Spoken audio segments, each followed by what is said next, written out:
વિસાવદરમાં જે દિવસની રાહ હતી એ દિવસ આવ્યો, પણ એ દિવસે ખૂબ બબાલ થઈ। વિસાવદરમાં મતદાનના દિવસે જે બે બૂથ છે ત્યાં ગેરરીતિ થયા હોવાના આમ આદમી પાર્ટી આક્ષેપો કર્યા અને આજે ફરી એ બંને બૂથો પર મતદાન થયું છે। ત્યારે ગોપાલ ઇટાલિયાએ ફરી કિરીટ પટેલ પર આક્ષેપ કર્યા છે।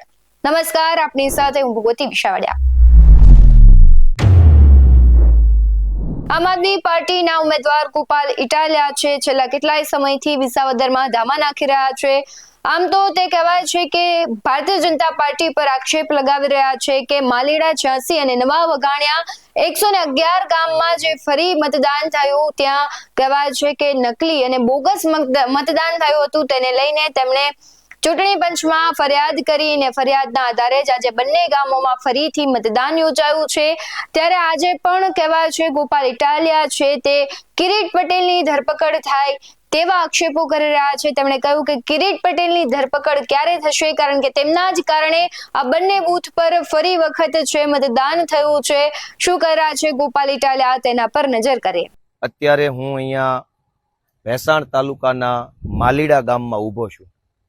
કિરીટ પટેલે લોકશાહી ઉપર કાળી ટીલી કલંક લગાવવાનું કામ કર્યું છે।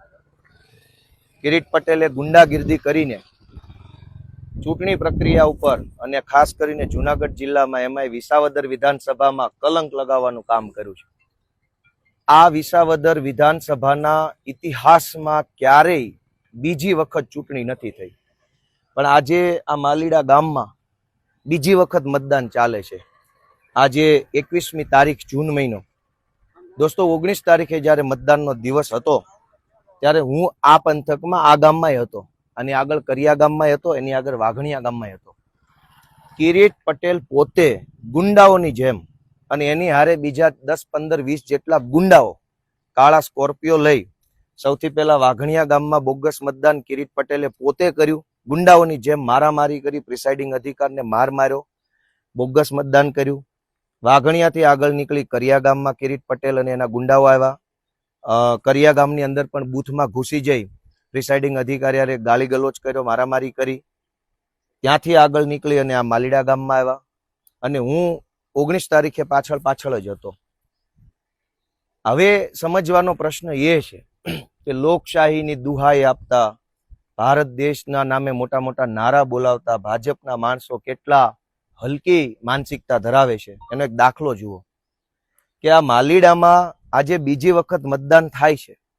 ભારતના ચૂંટણી પંચે એવું સ્વીકાર્યું કે અહીંયા 19 તારીખે બૂથ કેપ્ચરિંગ થયું, એટલે કે બૂથમાં 50 ગુંડા ઘૂસી ગયા, 50 ગુંડાઓએ નકલી મત નાખ્યા અને એના કારણે આખી મતદાન પ્રક્રિયા ડિસ્ટર્બ થઈ, માટે અહીંયા બીજી વખત મતદાન કરવું પડશે, આવું ભારતના ચૂંટણી પંચે કીધું।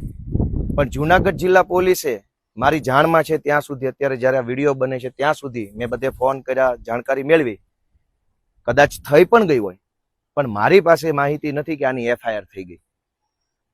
ભારતનું ચૂંટણી પણ સ્વીકારે છે કે બૂથ કેપ્ચરિંગ થયું, બૂથની અંદર કેમેરા છે, એ કેમેરામાં કિરીટ પટેલ પ્રેસિડેન્ટ પ્રમુખ અધિકારીને પ્રિસાઇડિંગ ઓફિસરને મારતાય પકડાઈ ગયો છે, છતાંય FIR નથી થઈ। અને FIR થઈ હોય તો હમણાં અહીંયા અંદર બીજા પોલીસ વાળા સાહેબ બેઠા છે અને મેં પૂછ્યું હતું FIR ની કાંઈ અપડેટ છે ખરી?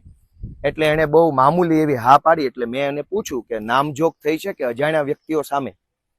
એટલે પછી એને એવું કીધું કે મને કાંઈ ખબર નથી, લગભગ અજાણ્યા હશે।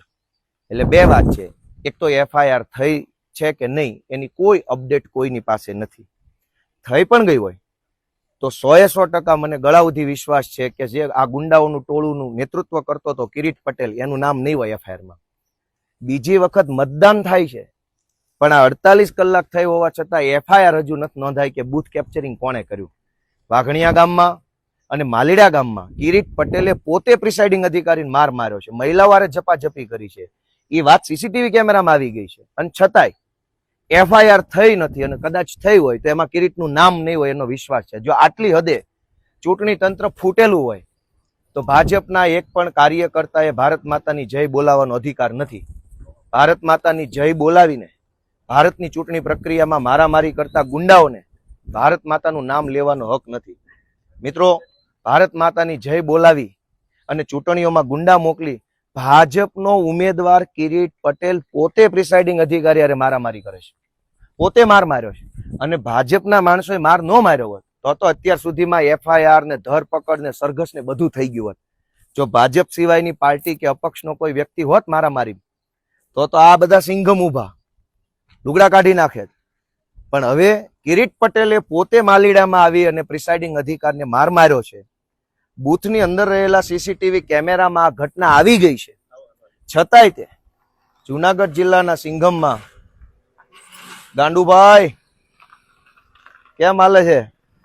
ભાજપ વાળાની ગાડી છે, લે બોલો. 2 નંબરના ધંધા કરવા હોય તો આખી ટોળકી નવરી છે. આ માલીડા ગામમાં કોકને આધાર કાર્ડ કઢાવવું છે એકે ભાજપ વાળો નહીં મળે. તો મારો વિષય એટલો હતો કે ભારતના ચૂંટણી પંચે સ્વીકાર્યું કે બૂથ કેપ્ચરિંગ થયું છે, પણ જુનાગઢ જિલ્લા પોલીસને બૂથ કેપ્ચરિંગ કરનાર ગુંડાઓ અને ગુંડાઓનો સરદાર કિરીટ પટેલ મળતો નથી. બૂથની અંદર કેમેરા હતા, કેમેરામાં આવી ગયું હશે કે કોણે આવીને કેટલી મારામારી કરી. એ વાતને આ જેટલા કલાક થયા તો પોલીસને એના હગડ મળતા નથી. કેટલી હદે તંત્ર એક તરફી કામ કરતો છે. તમે વિચારો દોસ્તો, વાઘણિયા આ માલીડા ગામ છે, આ બધા સિંઘમ સાહેબો ઉભા છે મોટા મોટા, પણ કઈ કામકાજ છે નહીં. બધું કિરીટ પટેલની ગુલામી સિવાય કઈ છે નહીં.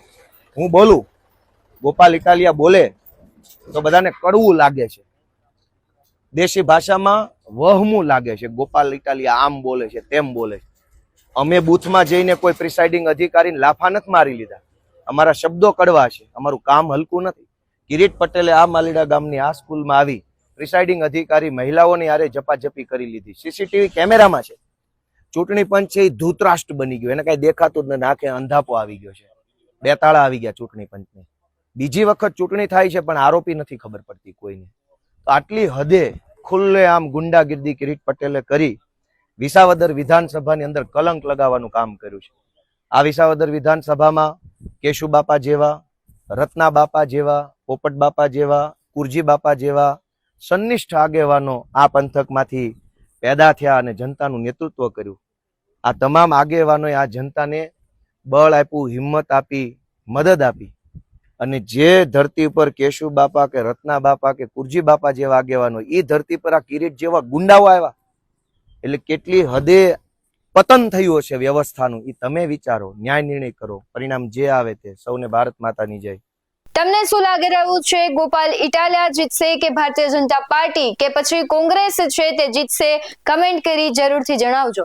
આવા જ વધુ અહેવાલો સાથે ફરી મળતા રહીશું. તમે અમારી YouTube ચેનલને સબસ્ક્રાઇબ કરવાનું, અમને Facebook અને Instagram પર ફોલો કરવાનું ભૂલશો નહીં. બાકી નવી અપડેટ્સ મેળવવા માટે આપ જોતા રહો BS9 TV ન્યૂઝ. નમસ્કાર.